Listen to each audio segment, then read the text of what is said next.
Hello. You have tuned into The Ties That Bind, a family meeting. And let's see, we grew up with many races, creeds, and cultures, because I had to think about how to come about this, so you all would know where our brains are. And I felt when I left my parents' house, I discovered the America I grew up knowing, it didn't even exist. And I had to think about it. It was because our parents didn't want us to endure what they had endured. So therefore, they surrounded us in this America. And as we grew up, we started learning that, hey, this is not it. And so tonight, the topic that we're discussing tonight is called, what is it? I had to think about it. It's called code switching. And it's trying to navigate in this white America that we're growing up in right now. And I want to go ahead and introduce our co-hosts, James and Tiffany. And Tiffany is going to spearhead this topic. And I had a lot more to say, but if I start talking, I'm going to say a whole lot more. And so I'm going to turn that over to them, and then we can go from that point forward. Sure. What's going on, everybody? Yes. I'm James. I'm known as the Bridge, and I'm here to use myself as a tool to bridge the gap between the difference we have in our families and also in our communities. I believe that one day we will see that our problems are more the same than different. That way we can finally come together and do something about it. Tiffany? Awesome. Mm-hmm. So good evening, family. This is Tiffany, and I am coming to you today to try and help to rebuild our family, starting with the family unit, and then strengthen our family so that we can move that strength out to the community at large. Thank you for joining us. And with that being said, today we're going to be talking about code switching. So code switching, that's a huge topic. My husband and I talked about it a little bit. I've been watching, reading about it all day, watching videos all day, just trying to, like an appetizer to get my mind going. So I just wanted to hear your guys' thoughts on what code switching is. Paula, you coming from the older generation, the generation before ours, what does that mean to you when you heard it for the first time? And James, what does that mean to you hearing it, being a part of my generation? Go ahead, Paula.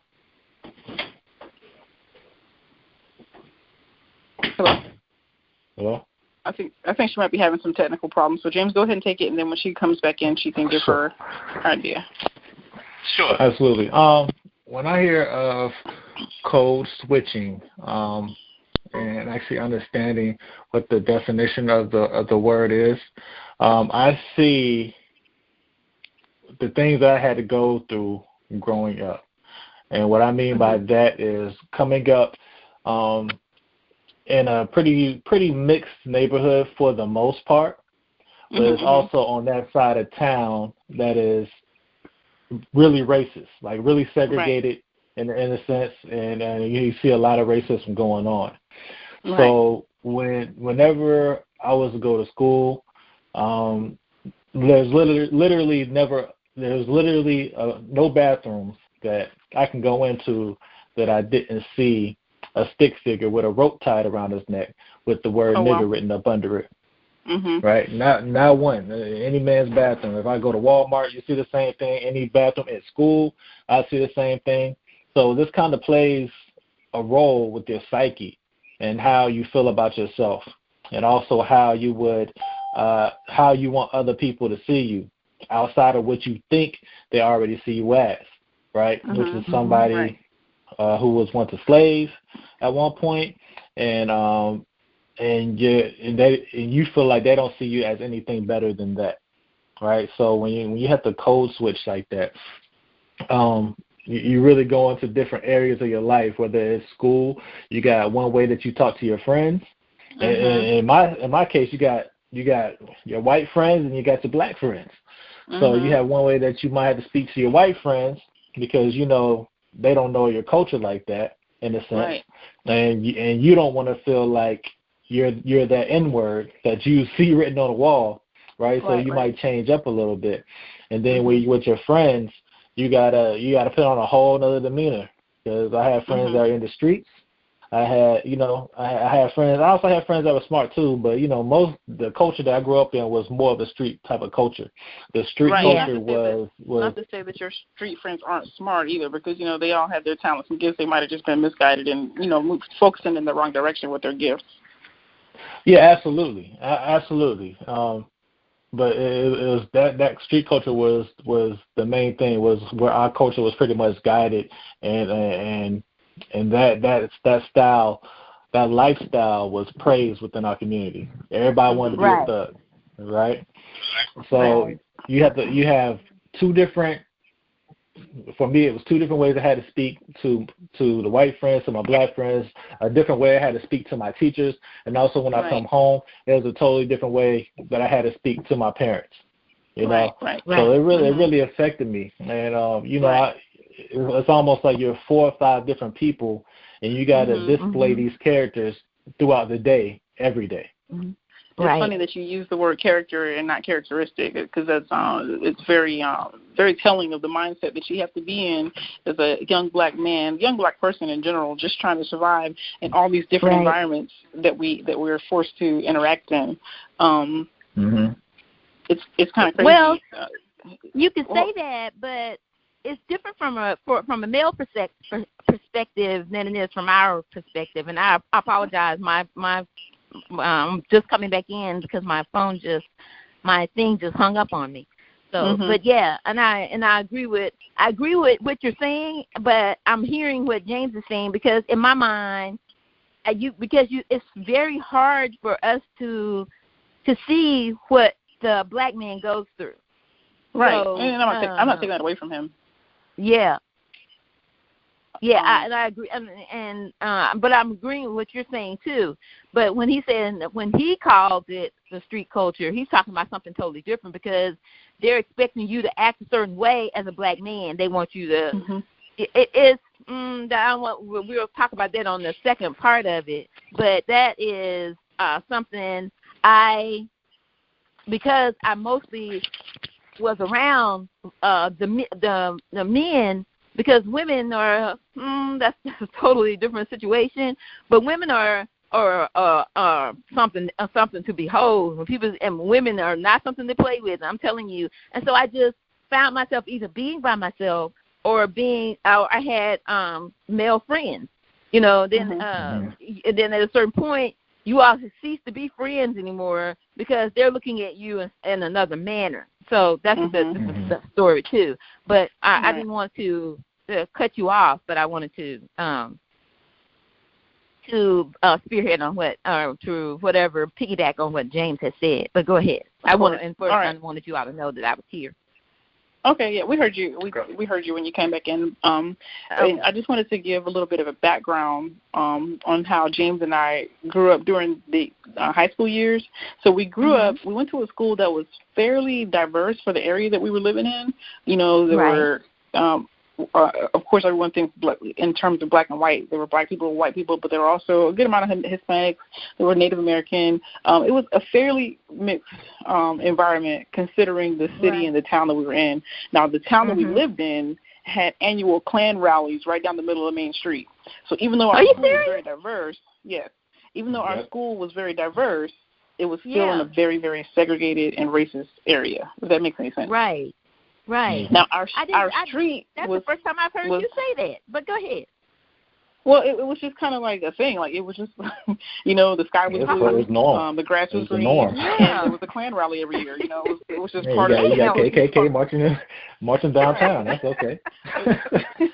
It was just a part of life where we lived. It wasn't really something that I don't think we really gave it a whole lot of thought. It was just how it was.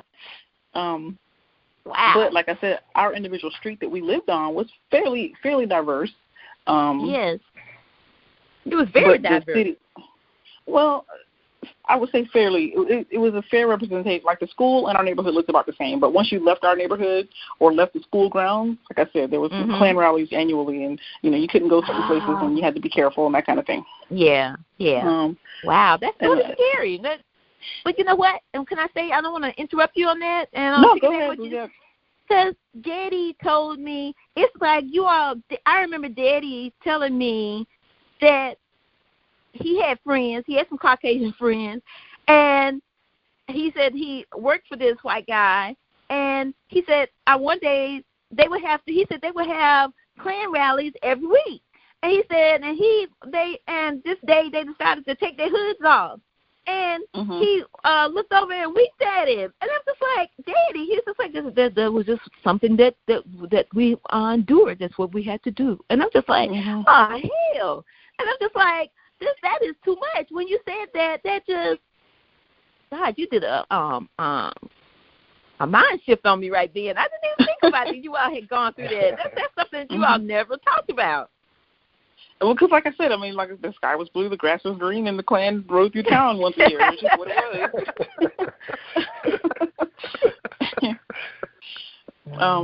So one of the things I wanted to talk about was I don't want to cut you off, but I just want to try to keep our focus. So the rules, when I talk about the rules of code switching, it's funny because the rules exist, but they're not spoken. They're not written rules, and they're not spoken rules, but it's kind of an understood thing that when you're working in an environment that's racially mixed, it's assumed and expected that everyone's going to assimilate to white culture and use standard English and make them the majority as comfortable as possible, because there's this idea, whether it's real or imagined, and that's for a topic for another day, that we are a threat in our natural state. If we talk the way we normally talk and use the vocabulary that we normally use, if we dress the way we would dress at home, that is considered threatening. But it is. I didn't realize that either. That they do see that as a threat. Well, okay, like I said, real or imagined, whatever the experience is, the perception is that us and our natural quote-unquote habits are as a threat. So like Jane said, no matter what arena you are in, it's like every arena has a different set of rules. When you're with your black friends, when you're with your white friends, when you're with your Hispanic friends, when you're with your church friends, when you're with your work friends, the rules change depending on the environment that you're in. And it's funny because when you look at who it is that's expected to switch, no one else is expected to fit into this puzzle piece but us. We're the ones that are expected to, quote-unquote, tone down our language, quote-unquote, tone down our manner of speech, quote-unquote, tone down our hair, our dress. And I say quote-unquote because how do you tone down, who you are as a being? Who you are. Well, it's not just us, though, in a manner of speaking, because even with the Hispanics, I remember when I had, like I said, once I left my parents' house, I didn't realize that people were treating me in a manner that how they respected my parents. I don't know how to put that. They knew my parents. They knew my dad, and I know my dad was he would pull a gun on if he wasn't gonna fight you. I saw him do that one time. One time I saw him. Somebody did something. It scared me because it was something I had came and told him, and I was crying. And I do the Layla thing. It's just, I didn't know. I think that at that point I realized how I was affecting him, and so I was always cautious about what I said to him. He went in, and I heard the drawer open. I saw, and I went around the corner, I looked. I saw him put his bullets in his gun, and he put it, and he went down there. Oh, I know what it was. I had gone to school, and I was working. You know how you do the summer job thing? And I'm not getting off the topic. I hope I'm not. We did a summer job thing, and because we grew up with white people, we grew up with Middle Eastern people. I mean, they literally came to our house. And so it was just something that we did. It was, you knew that you had to deal with the black folks calling you an Oreo and all this stuff. That was just something from grade school. You knew that was going to happen. But I was in. My mom had set it up for us to because she felt like we needed to find a job, and I'm just like, I'm not trying to hear that. But because my dad had taught us so much, and we went to take the test, and with the government, you have to take this test to see how intelligent you are and what job you're going to be in. And so I ended up working for the principal. Well, I came to work one day, and my dad had changed the tires, and he had told me he was going to change the tires. I didn't pay attention. These are things I didn't pay attention to because I knew my dad was going to do it. And I almost called his name. I'm not going to call his name. No, I'm not going to do that. And so I went to school, and he told me, he said, Paula, do you know your tires are a little slick in the back and blah, blah, blah. And I'm just like, I said, no. I said, I didn't know that. And he's just like, yeah, you don't want to, I'm sure your dad wouldn't want you to walk around, because I know I wouldn't want you to walk around, to ride around like that. And so he said, let me see whether they're any good. He said, give me your keys. Then paying attention to it, he came back in. He said, yeah, I'm not going to let you drive home like that. But he didn't know that I lived around the corner from the school, and I'm just like, okay. And so he took the car when he brought it back, because I knew I had my dad. My dad believed in stuff matching. Like now, all I want are black tires on my car. My dad, it was a white car, and so he had put white. They had tires. I don't know what they have them now. White, what you can do a white stripe around the tires. So when he brought them back, they had black tires on them. Just like, okay. He said, I took him down there, and I got the guy to put some more tires on there. I'm just like, oh hell. And I didn't think about it. I said, okay, well, thank you. I said, well. He said, oh, no, don't worry about it. He was trying to be fresh. And I didn't realize that he was trying to be fresh. And I didn't. So at this point, I'm going into myself, because that's a scary thing to me. So I got quiet. And so when I drove home, I'm just like, I'm going in my mind trying to figure out the story I'm going to tell Dad, and my dad, how the tires got. And I said, maybe he won't pay attention to it, By the time I got in the house, I don't know where my dad, I don't know how he creeped around. He did. By the time I got to my room, because that was my thing, I went to my room and I just closed the door. He said, you bought some more tires? I said, at this point, I don't know what to say. I'm just like, Mr. McDonald, oh shoot. He put some tires on there. He said because he was like, he did what? I said, well, I didn't know, Dad. I said, and I'm making up these stories. I saw him go in this drawer, go and get his gun, because I didn't think about he was trying to be fresh with me. And when he got back, those tires were gone, and he said, don't you ever. And I was just like, oh my God. And that was the last time I did that. But these are things that you don't pay attention to. I don't know why I brought that subject up. We were talking about something, but that was. I think that was the first time I saw my dad really get angry to the point where he would pull his gun. Now he always taught us how to use the gun. If something happened, we knew where they were, and that kind of stuff. But I've never seen him angry enough to do that. And so, well, I think as related to code switching, I think that. He grew up in a different time, even than what you grew up and what we grew up in. It was a lot more dangerous for him to confront a man like that. So I think him understanding the situation that you were in, that particular scenario doesn't really pertain to code switching, but him understanding the threat of him going to approach another man about his daughter. That's where he's having to, kind of speak the language that he knows this guy is going to be understanding when he gets where he's going, because he knows. Oh wow, I didn't thought about that. Yeah, because Granddad, he was never one to mix words with nobody, but you always knew exactly you always knew exactly what he meant. He didn't. He was spared. He might give you 3, 4, 5 words, but you knew exactly what he meant when he said it. And he wasn't gonna repeat them. Too. Yes, right. Yes, that's for sure. So that was him. As it relates to code switching, that's him understanding the arena that he was in and understanding that he wasn't going to be able to just go up, shake this man's hand, and be like, hey, look, leave my daughter alone, because it could end up in him being lynched somewhere. So oh, God. If I had known it was going to be that, I didn't think about that was some dangerous stuff at that point. I didn't think about it. I was just scared. I was scared because he was mad at me. Yeah, that's, okay, I'm not going to keep going. Go ahead. Well, so that does something to me.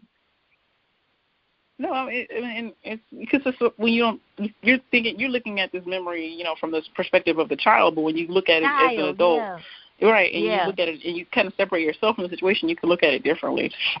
Yeah, that's true. So let's talk about who's expected to switch. So we already know that when we're in mixed parties, we're expected to switch, but There's an example. I don't know if you guys watch Insecure, the show that comes on. I think it's an HBO show. Is it HBO or Showtime? HBO, I think it is. Insecure with Issa Rae. It's a great. If you haven't watched the series, I recommend it. It's a great series. She does. They're only 30-minute episodes, but they are really, really impactful. And there is an organization in the previous couple seasons that she worked for, and the organization. Don't give me the line what the name of the organization is, but basically they would go into inner city schools and help teach. It was like an after school program, help teach kids so they can help them get ahead in class or catch up if they need to catch up. And it was she was pretty much the black face in the group. It was a bunch of I think there was one Indian girl and maybe one Hispanic girl, but everybody else was white that was working in this organization. And it's my daily life. Yeah. They partnered her up with a Caucasian lady to go to their inner city school to work with those kids. And she became the minority, which obviously rattled her to her core. And in order to try to relate, she started trying to, quote unquote, code switch. So the funny thing is, when we see that, the first thing that comes out of our mouths is, oh, she's a culture vulture. So what is the difference, and why is there a difference? I don't even know what a culture vulture is. I've never heard of culture vulture. So to give you an example, are you familiar with Kylie Jenner? One of the Kardashian younger sisters. Yeah, any one of them, yeah. Well, one of them did a commercial. It was during the whole riots after Trayvon Martin. It may have been. I might be getting the timeline mixed up. But after that, Pepsi ran an ad where they basically all these people, all different races, young people were standing up against the police. And she had on cornrows, which they have renamed boxer braids, right? So basically, being a culture vulture is when they take something out of our culture and try to rebrand it like it's theirs, and that's what it means when they say culture vulture. So why is it considered becoming a culture vulture? And what's the difference? What is the difference between us code switching to survive and then being a culture vulture? Go ahead. Well, I think the one of the main things is perspective, right? And I think the way that we're raised up, the way the society is, right? I honestly think a lot of black people see that and they think in their mind, maybe subconsciously, like, well, why would you want to stoop this low to act like us, whatever? When you already have a dominant culture. Right. So I think it really offends a lot of people. I don't even think it offends them. I just think that they see it as strange. Like, look, this world here in America is already made for you. So why would you even want to do what we do? Why would you want to have what we have?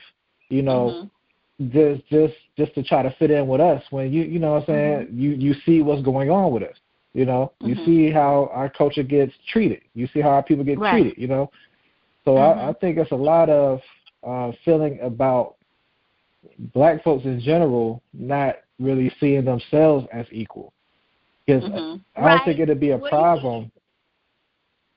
Yeah, I mean, you can't in this society. You're right, you can't in this society, and I think that's what a lot of black folks get upset, like, yo, you shouldn't be doing that. Like, you're not black. You don't have to go through these struggles. You know what I'm saying? You got a better culture. Well, why are you even trying to do that?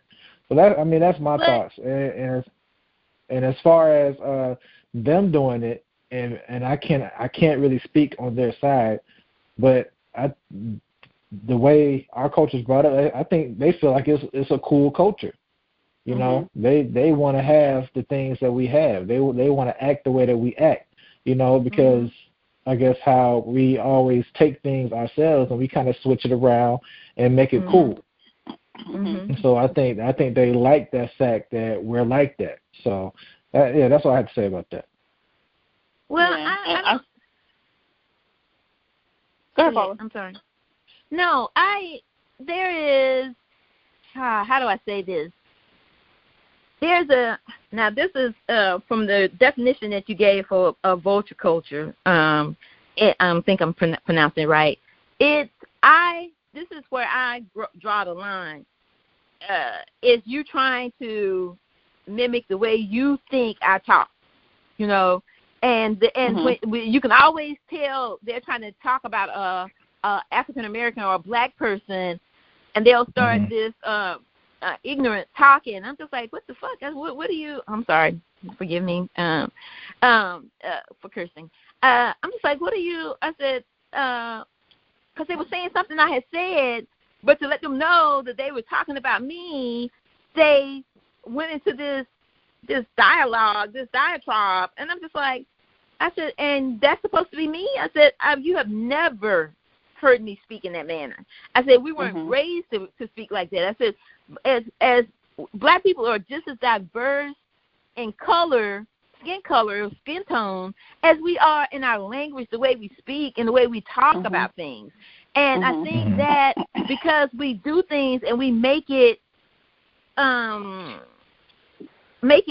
wanted, and then they don't want what we have to go through to the reason that we speak in the manner that we speak sometimes, the reason we react in the way that we react, the way we do things. They don't want that part of it. I remember hearing somebody say, where somebody said, it was one of the preachers, I can't remember, I think it may have been Bishop Jakes.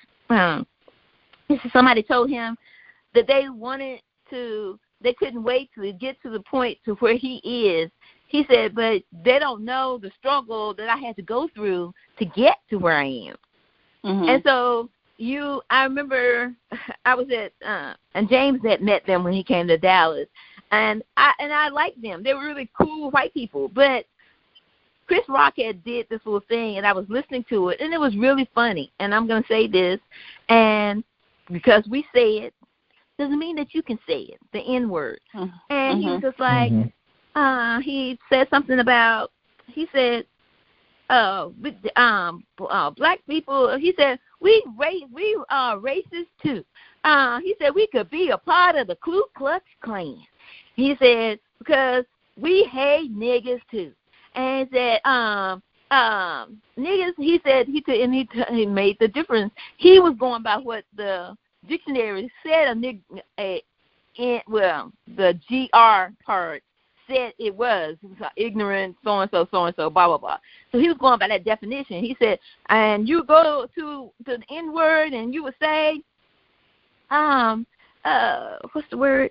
And you tell them, what's the capital of Uganda? We'll just make up a country. I can't remember what country he had said. And he said, you don't know that. I'm trying to keep it real. He said, yeah, you're keeping it real dumb. And the way he did it, he said it, and it was really funny. And I'm crying, laughing, because Chris Rock is funny. And she was like, she said, I want to take this home to my husband. And so I was just like, yeah. So she came back the next day. And it was so funny when he was saying about the N-word. Now, he had talked about the whole thing, but they started focusing because they wanted to say it. I said, now, Sherry, don't lose your mind. Don't lose your mind, Sherry. Yes, and now you get out there in the public and you say something like that, so you're gonna get your ass beat. I said now, I know that. I said you may say it around your white people. I said that's fine. I said, but saying that even with the GR or the GA, I said, okay, how you say it, that's not the way they're gonna take it. I said, I'm laughing with you about it. I said, but that's not something you do. You don't do that. And so that to me is, and I guess she didn't understand that. And so I had to bring it down to her a little longer. I said, I'm going to take that back from you. I said, now you can go and look it up for yourself. I said, don't tell anybody I gave that to you. I said, and please don't repeat that. I said, because I said, even hearing you say that in a funny way that Chris said it, I said, it does something to me. I said, so don't do that. I said, coming from a white person saying that is something totally different. And I guess that's their way of code shifting. They want to do that, but you better not. Right. Because the wounds are too deep. But when you're talking about that, too deep. That word, they're too deep, and they're still open. You can't do that. And so, but I remember because we grew up the way that we grew up. I thought I got my college degree. I knew I tested out of most of my classes because of the way our dad made us go and start reading and doing things. We had so many encyclopedias and so much stuff. But when I started, I remember when in Dallas, they just see you as being a black person. And they're not even going to offer you a certain. I remember after my first job out of school, this was when I was in Alabama, and this is the best boss I ever had. But yes, he was racist, but he didn't know he was racist. I said, Jim, you can't say that. I said, you are racist. I said, you said, no, I'm saying. He was telling me about a dream he had. And he said, what we need to do is we need to put walls up so that people over there stay over there. And the Trump thing, this was years ago. Yeah. And I'm just like, oh my God. I said, Jim, please don't. I said, you are being racist. I said, don't say that. I said, that was just your mind doing whatever he had to do. And he said, no, I'm not being racist. So he said, let me tell you, you know how you got this job? I said, because you hired me. I said, that's what I thought. And he said, yes. He said, because you were the most qualified, intelligent person that came through. I didn't look at the fact that you were black or that you were what you were. I said, okay. Black or green or something, he said. I said, well, there are no green people, so we can't just not say that. And so he said, well, and I kept saying, I said, and I'm trying to get what you're trying to say. He said, I'm saying this because when you came over and you gave me your resume, and I told them I wanted to hire you, he said, you know what the woman told me on the phone? I just want you to know now she is a black person. He said, I know she was black. I interviewed her. No, he said, when I saw your resume, I told them I wanted to interview you, and that you're the person that I wanted to have there. And she said, now I just want you to know, I don't know whether you know this or whether you want to have this, but she's black. And he says, I don't care what color she is, blah, blah, blah, blah.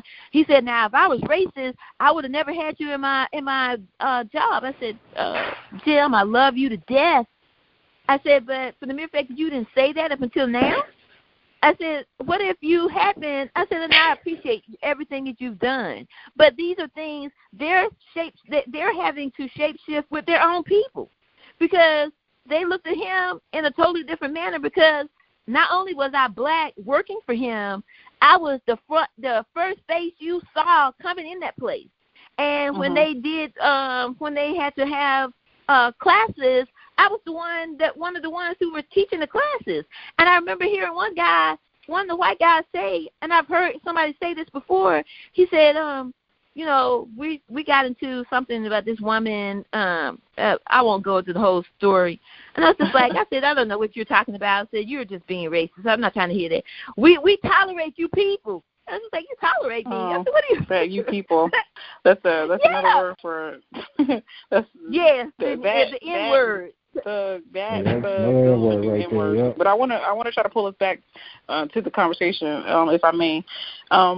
Getting back to what James was saying about culture vultures, I think one of the reasons why it's so offensive is because they want to wear our culture like a costume. Right. But they don't want that life. Yeah. It's like what Paul Mooney said, everybody wants to be one, but don't nobody want to be one. They want our music, they want our look, they want our style, they want all that. But they don't stuff. want to have to go through what we went through. Because on some level, whether they acknowledge it or not, they know the struggle that we go through. They know it exists, but they benefit. So if you're eating good from the system that's in place, why would you want to change it? Right. So it's kind of easy to understand why they pretend like they don't see it. But I guess when the roles are reversed, they get really lost in that whole. But Caucasians will not see what they want to not see. I remember they were arguing about the black kids driving around with their radios too loud, and I sat there. I saw this with my own eyes, and this white guy kid was coming through, and they just assumed that he was black because the music was so loud coming out the car. And the moment they saw he was a Caucasian kid, they all turned their head and just got quiet and said nothing. I was like, oh, okay. Well, it's not what in America it is a white thing, but it's not just a white thing. It's a majority thing. When you have the power, when you have because that is the definition of racism. When you have the power, why would you? I think so. why would you, if the system that's in place gives you every advantage, it's not hard to understand when you think of human nature why they don't want things to change. And so that's why they pretend like they don't see it. They pretend like they don't see it because they know the system advantages them. They're not blind to it. They just are pretending because they have the advantage and they can. Yeah, they lie. They know. Yeah. They know. So, what is at stake? So, when it comes to us African Americans, Black people, people of color in general, trying to make it in corporate America, one of the comments that I put down was assimilate or die. And what I meant by that was, in order to be successful in today's, white corporate America, it's like you have to grasp code switching, because if you don't, you will not make it. You won't go past a certain point. It's very, very hard to get. Go ahead, James. Oh, I'm sorry. Oh. No, I'm saying you're exactly right, and that stems across all cultures that come here, because you see everybody does it. You see Asian people come over here and they do the same thing. They pretty much lose their culture when they come over here. Everybody loses their culture when they come over here, for the most part. But they want you to. They really want you to. They go. Yeah, of course. Of course, they want you to. Of course, they want you to because they have the advantage. Because then takes the advantage away from them. Right. Exactly. It's their system. So if you try to change that, then it's going to change the whole dynamic of how this system works. So you have to, whenever you come here, you're going to lose your culture. Like, I see a lot of people that come in from other countries, and usually the first generation that's born here, whenever they leave their country, they act totally different. They have to assimilate to this culture. Or else, like Tiffany said, you're going to die. You're not going to make it, because they're not going to have any other style coming here trying to dominate. It's just not going to happen. It's not going to happen because whenever people come to this, even though they might have their own culture to go back to, right? But when you're dealing with white America, whenever you're in the workplace, you have to assimilate to their style of play, period, or you're not going to play at all. Right. Exactly. Well, you're absolutely right. But we can say that, but it's not about you trying to come up. It's a threat with you doing anything that's out. They filmed somebody. This is recent. This guy was in, and I've heard, and this is not the first time I've heard this. I know when I had I'm going to tell you what happened. This white guy, some Hispanics were in the store. They were not even talking to him. They did not work there. They were talking to each other. He goes up to them like it's his place to tell them, speak English. You're here. You can do so-and-so, so-and-so. And people are saying that it's because of Trump. Yeah, Trump makes it, he's stirring it up. But when I was in Dallas, I worked, and I was the manager there, and the manager that was over me had come in one day, and I was working for this hotel, and she says, they had the maids there, they were talking over the walkie-talkie, and they were speaking Spanish. And she said, and you know what I want you to do when you go and have a meeting with them today? I want you to tell them they can't talk over the walkie-talkie unless they're speaking English. Tell them no speaking any Spanish. And I said, I'm not telling them that. I said, you tell them that. I said, you knew when you hired them that they did not speak English or their first languages was Spanish. I said, how do I go to them and tell them you don't speak Spanish? And that is, they feel offended. I think they feel less than because somebody else has a culture and they don't. I don't get it. And we still haven't found out what it is that you were saying.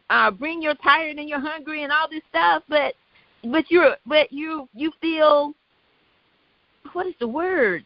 You feel like you're being attacked or something because somebody speaks another language? Get out of here. It still stems with power. Yeah, it is racism, but it stems with power.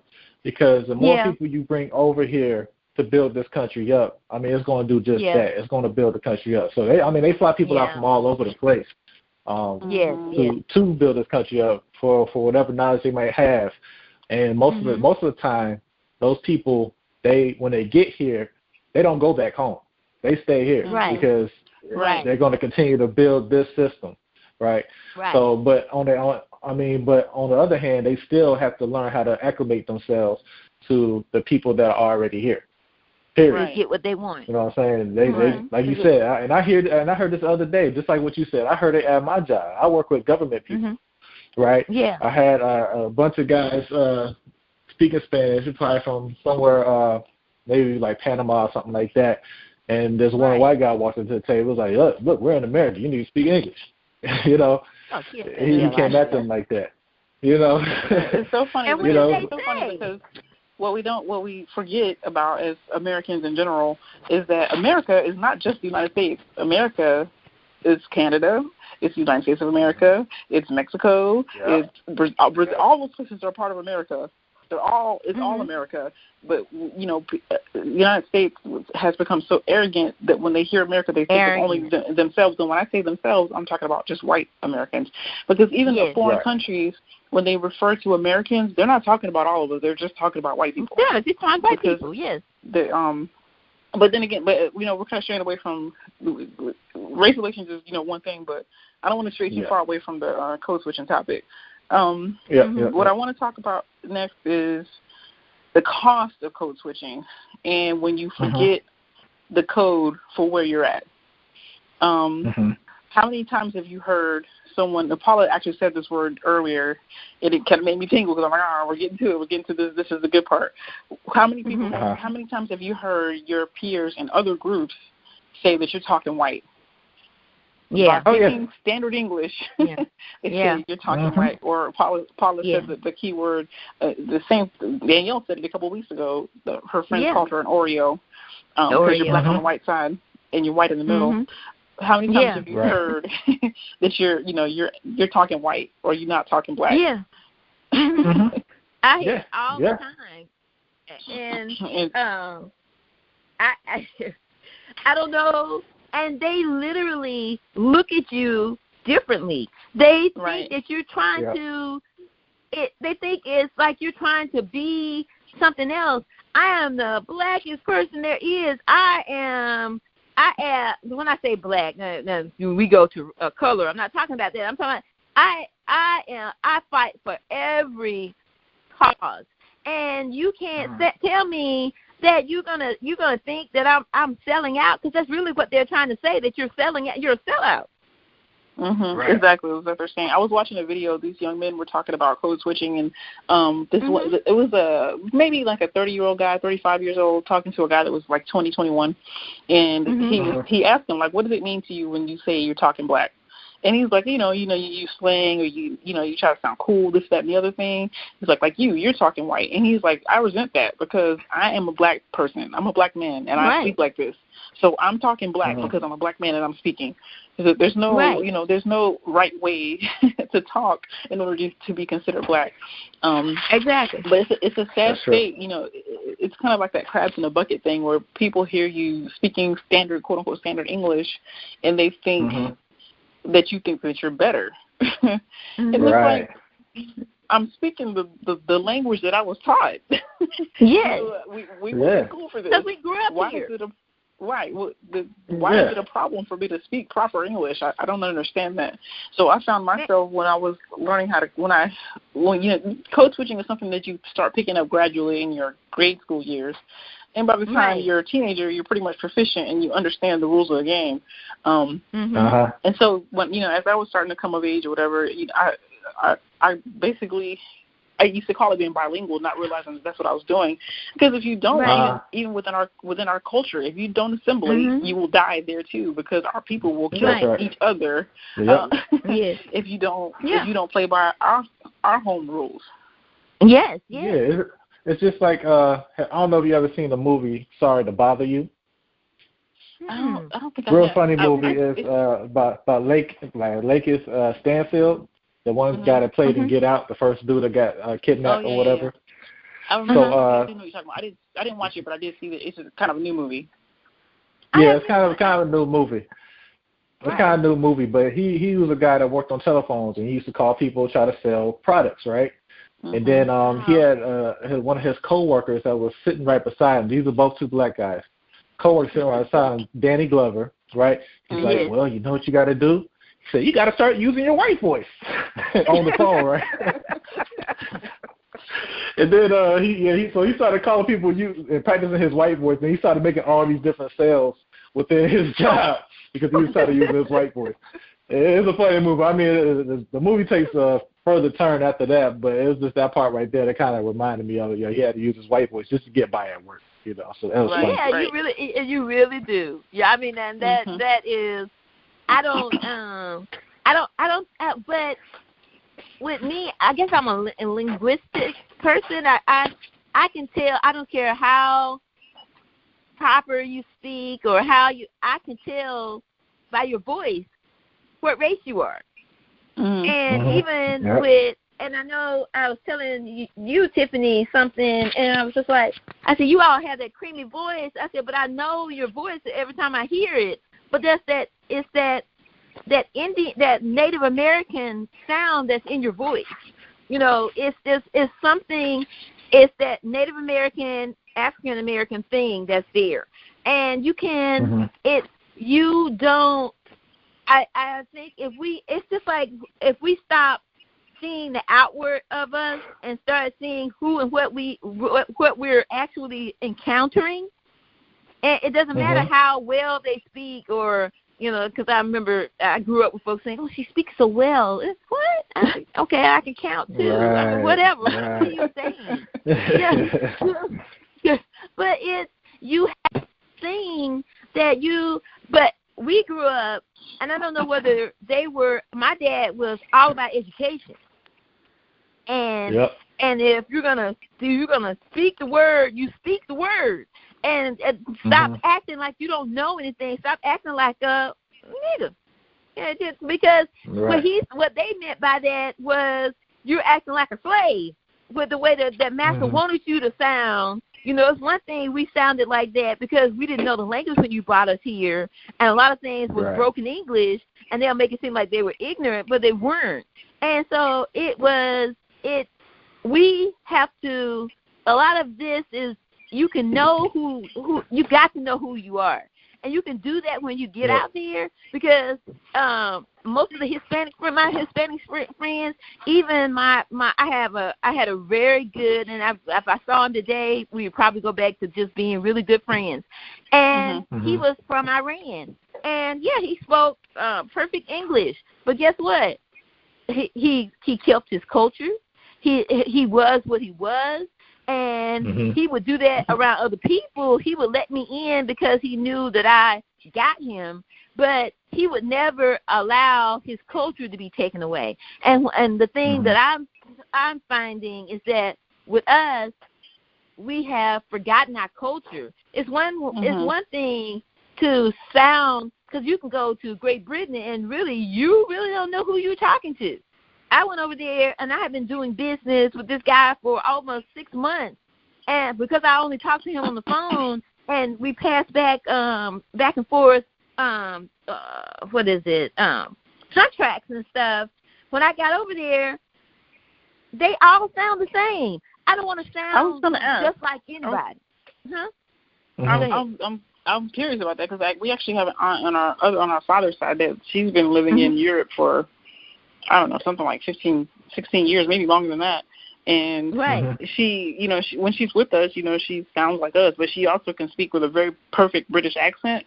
And I wonder if that exists over there, where it's almost like you're bilingual. Because do black people speak differently when they're around each other in Europe and other European countries, like we do here? They sure do. They sure do. They still use slang. They still use slang there. I know for a fact. They still use slang. Well, it's not just slang. It's not just slang. It's like the way that we speak, like the way that we say certain words. Almost like I call it a black scent. Like, do they have a black scent over there? Yeah, because when Jeffrey was here, he could speak this perfect King James British accent, but when he got around his friends, whatever language they spoke, he spoke it. Mm-hmm. So it's just, you did that it wasn't him losing his culture, it was him being I don't think you understand what I mean. I'm talking about not culture, just how they switch it up. They do. I mean, go ahead. So my answer to that is yes. Speaking a different language, I'm talking about black people that are in, let's say, in the UK anywhere.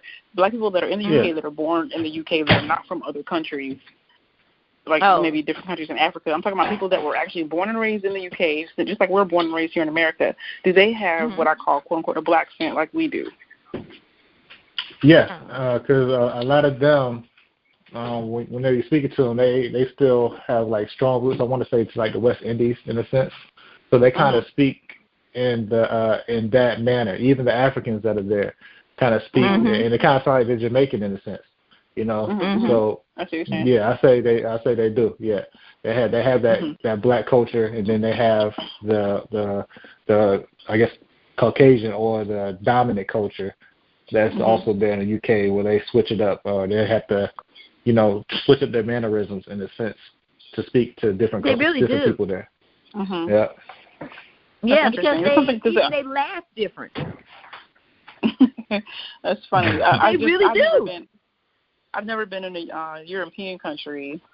I've only been. I've been in other countries, but never been in a European country. or like a British country, I guess is what I meant to say. So I guess I just never experienced us in that environment, except for our like I said. Yeah, it's like that because everywhere you go, where I guess Europeans are dominant, you're going to have that subculture, which is normally the black culture, and then they, of course, they do everything totally different as far as how they speak, because just like here, they didn't get the same education coming up, so you really don't have a choice but to speak a certain way when you get around your family, even if it's in English. You're going to have different slangs that you're going to use, and then whenever you're out there in the world, you still have to, in a sense, straighten up. So yeah, it happens there. But I do have one question though. So as far as women are concerned, when they wear weave or anything like that, would that still be considered code switching in a sense? So I think so. I think so. And I'm glad you said that because I was going to send you all a video of how I saw this. Go ahead. Tiffany, I'm go ahead. Go ahead. Go ahead, Tiff. I do think so, because until very, very, very, very recently, now that the natural hair quote unquote movement has caught on a lot more, and now it's becoming almost more common to see natural hair than relaxed hair. Before that was the case, if you had anything other than perm, but relaxed straight hair, you kind of were looked at funny, unless you had that quote unquote swimmer hair, which is basically black people hair that you can get wet and it won't nap up. So I would say yes. When it comes to women wearing their hair a certain way was a form of code switching, but I do think the culture is changing as the culture is becoming a little bit more accepting, and black women are becoming more self-aware and not accepting anything other than you accepting me for who I am, if that makes any sense. My military experience, they tried to make a regulation that black women couldn't have their hair in braids and cornrows and like all this traditionally black hairstyles. They tried to ban them. They did for like almost 2 years.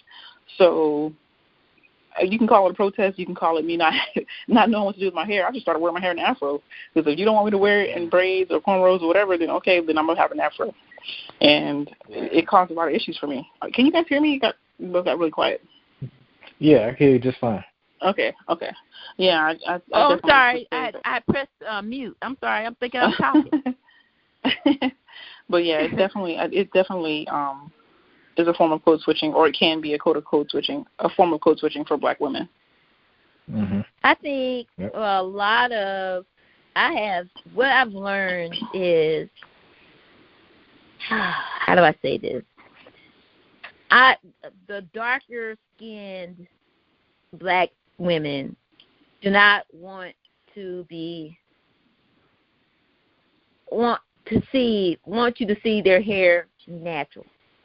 And because we put such a stigma, they don't want to be stigmatized by the hair. And then you got to be stigmatized by your skin color, which is that skin color is so beautiful.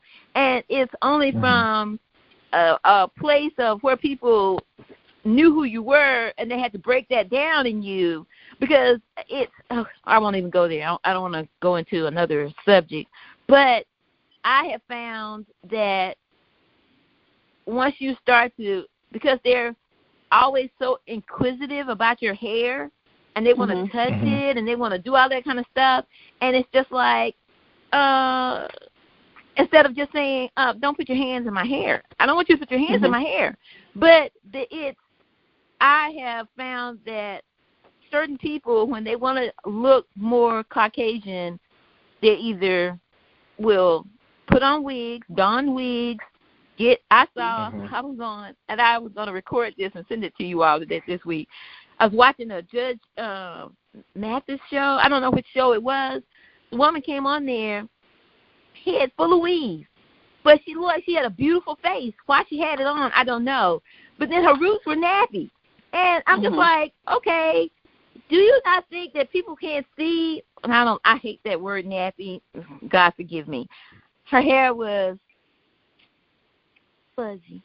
And I'm just like, can you not see? No, do you not know that people can see the difference in where your hair begins and the weave starts? But it was what and it's not like she just started, because it was all greasy and stuff. And so that meant that she had it in there for a bit. And she just wanted, because she was darker complected, that's what made her feel like she was more accepting. And and then I was talking to my aunt the other day. I love her to death, and this is just her race. And I don't want her, if she hears this, I don't want her to think that I'm talking about her. But her thing was, we were talking about something, and she said, but you always had, I said, I cut my hair. I said, I cut my hair because you all made me feel like because I had a head full of hair and I had long hair, and it goes from being long, and then, oh, wait a minute, you good hair. And I was just like, I said, I remember my mom saying, who are you? You want to cut your hair off? So when I got to college, I did. I cut it because I felt like, okay, then now how are you gonna see me? You know? And I said, so don't get upset with her because she cut her hair off. I said, because you all put too much emphasis on our hair. And I said, and to a certain point, it was almost as though my hair, as I gotten older, my hair texture has changed. And I could wash it or get it wet, and I could still brush it back and do what I had to do. But then they thought that was good hair. There's no good hair. It's just that your hair does something different than anybody else's hair. And but it makes you want to get into that point that you want to assimilate, because they're trying to make it seem like you're better than somebody else. And I didn't know your mom felt that way. She said they only did that. She said, I wanted to be in Aunt Odessa's wedding. I said, but she said, but they didn't allow me to be in her wedding because they only let you be in her wedding because of your hair. And I was just like, what? I said, that's a very deep topic that I think we need to. I think we owe it to ourselves to do a show just on hair. Chris Rock did a movie called Good Hair. And if you haven't seen it, it's an older movie now. I think it's like, I want to say maybe 10 years or so old, maybe even a little older than that. If you haven't seen that movie, I highly recommend it. Because it was an eye opener for me the first time I saw it. Right. And even I think the first time I saw it, I don't think I was natural yet. And then I saw it again after I was natural, and it was like I saw it in a whole different light after seeing it again, being natural. And I hate that term, being natural, but okay, whatever. That's another topic for another day. But you're right. I know, but that don't mean that you got to wear it raggedy. You another topic for another day. another topic for another day. Like I don't want to get too deep down the rabbit hole on that. But it is, to answer your question, James, yes, I do think that the way black women, it doesn't matter if it's a light-skinned black woman or dark-skinned black woman. I think, especially when you look at cultural things like hip-hop and stuff like that, they try to make themselves look as close to being either European or racially ambiguous as possible. And, it's surprising in places like Georgia where, that's like the black Mecca. Everybody's got a weave down to their butt, and it's all straight wavy or Brazilian. And it's like, that's not you. Right. What are you doing? But what are you doing? The short answer is yes, I do think that code switching, when it comes to, I think that hair can be a code switch for women. Yeah, I agree. Yeah, I'm with you on that one. And it's just, to put it out there and not have a topic to talk about it. I know we don't have a whole lot of time to talk about it, but it's a very sensitive topic, but it needs to be spoken about. It needs to be. It needs to be. We need to. It's not. Going back to what your mom had said, it wasn't about. I didn't think that it was because of my hair. I thought it was because I was the youngest one. I was like 3 or 4 years old, looking like I was 5 or 6. Yeah, that's how my mom changed my age all the time. I was tall, but it was because I was younger. And that's what the flower girl was, the younger person. But you have to. But in our family, hair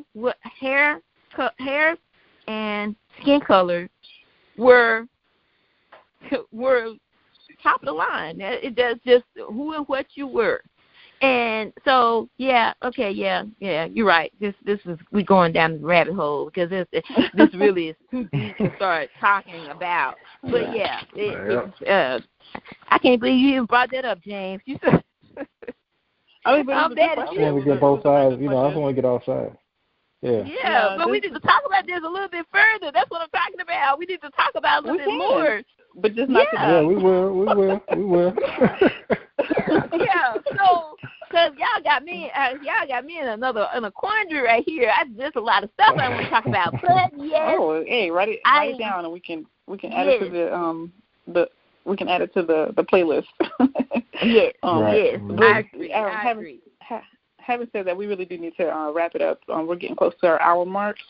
So I hate this part of the conversation when we have to stop because this is one of those things where we would sit up all night, but we don't have all night. So with that said, I'll go ahead and I'll do my closing piece and then I'll pass it off to you guys. So thank you, family, for joining us. I hope that we were able to open your eyes about some few things and give you some things to chew on. I hope that this conversation was enlightening and thought-provoking for you. And give us your opinion. Tell us what you think. If you follow us on Podbean, you'll see there's a comment section. Put a comment together. Tell us what you think so we can that we can engage with you.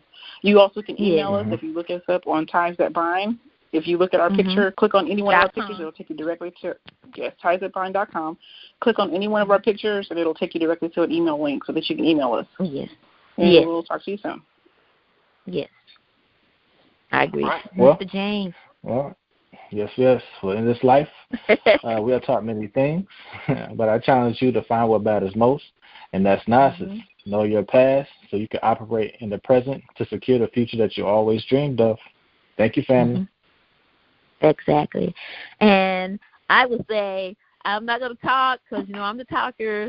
Got the bridge, got the strategizer. The strategizers are taking us to help us on the line here because I could be talking for forever. But my goal for this is for us to have honest and open communication with one another. And we don't have to always agree, but we want to. There's a scripture in the Bible that says that we reason with each other. You don't have to. But if what I'm telling you is the truth, then you can look it up. You can find it. You can find it out for yourself.